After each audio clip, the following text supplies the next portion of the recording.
Alright, so we're checking out the BETAFPV Meteor75 Pro, and this is the analog edition. I did a video already on the walk snail edition, I don't know, a couple weeks ago.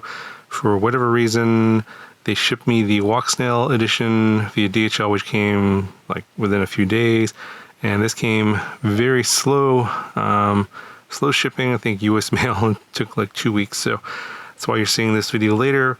I'm not going to cover every little detail on the Meteor75 Pro in this video. I was going to do a quick recap. I'll link the first video down in the video description if you want to check out all the details. But in a nutshell, in terms of a quick recap, what you have here with the 75 Pro is a slightly bigger frame than the Meteor 75. It's about 80 millimeters motor to motor instead of 75 millimeters. So you got a new frame. Comes in different colors, of course. This one typical. The light blue for the analog, black for the walk snail and the HD0 versions. The canopy is updated. I did not attach the little decorative pieces. You can do that if you want. You got your analog video transmitter, M03 camera. We've seen this before, I think, on the Meteor 65 Pro. That came out a few months ago. The flight controller, as I mentioned in the first video, is also updated.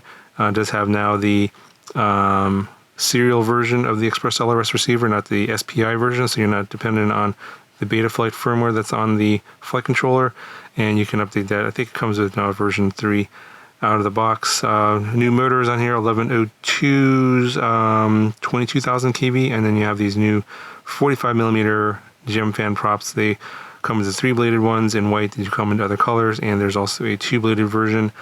The biggest difference here, obviously, is that this is going to be lighter than the digital versions. I don't know what the HD0 version weighs. I believe the walk snail version was 35.5 grams, if I remember correctly. I put it up here on the screen. Again, you can watch that video if you want. These new 550 milliamp hour 1S LiPos, the BT 2.0 connector. Of course, we still have the standard BT 2.0 connector on this, and of course, it's the same frame, same battery. So the batteries fit in here very nicely. It's meant for this battery. I think it's the same size as the 450, just a little bit longer for the extra capacity. And in terms of the rest of the stuff you get in the box, extra screws, screwdriver, spare props. You get the USB charger and a USB-C cable, as well as the little decorative pieces right there that go on top of the canopy, which add about 1.5 grams of dead weight, which I typically don't put on because I'd rather fly with less weight. All right, so this is what the analog version weighs, no battery. And we're coming in at 31 grams on the nose, so it's 4.5 grams lighter than the walk snail version, and then with the 550 1S, we're at 45.3 grams. So obviously, it being 4.5 grams lighter than the walk snail version, it does fly noticeably better. It's able to handle the wind a bit better, and you can do a little bit more accurate tricks with this one, although I still could not do the trippy spin. You do need a lot of throttle and a really good battery to be able to do that, and 1S just doesn't quite cut it because it is a bit heavier now, even though it does have a bigger prop and everything. It is very agile, and you can, fly it pretty aggressively, although it does cut down your flight time. You'll see in that flight footage here that I'm showing you, it's about 3 minutes on the 1S 550, flying pretty aggressively and outdoors in wind. If you're flying this indoors, no wind, not aggressive, just kind of cruising around, you're going to be able to squeeze in probably a good 5-minute flight. No problem on this battery, but again, it really depends on your flying conditions and flying style in terms of what your flight time is going to be on this setup.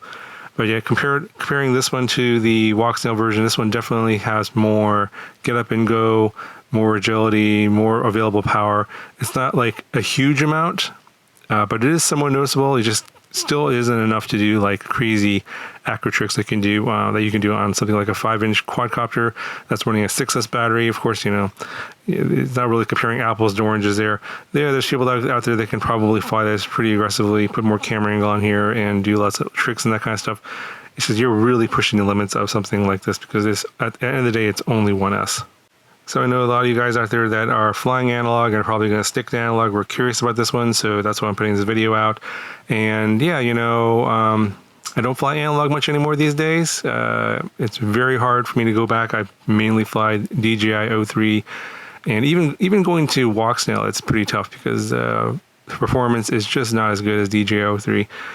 visually. So I have, even though the latency is better on analog and some of the other systems, the fact that you can't see where you're going is pretty challenging. So if you are flying analog, if you're considering upgrading to a digital system, just something to keep in mind, it's hard to go back.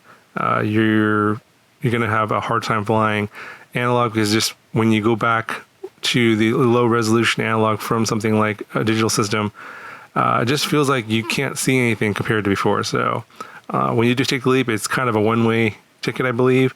I don't fly much analog anymore. I really don't like flying analog anymore. I don't really enjoy it. I just do it for the reviews, just to give you an idea what the differences are. But yeah, if you are considering upgrading, be well aware that it's probably a one-way ticket. It's going to be hard to go back.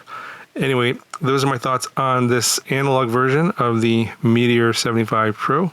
Let me know what you guys think in the comment below. Talk to you guys in the next one.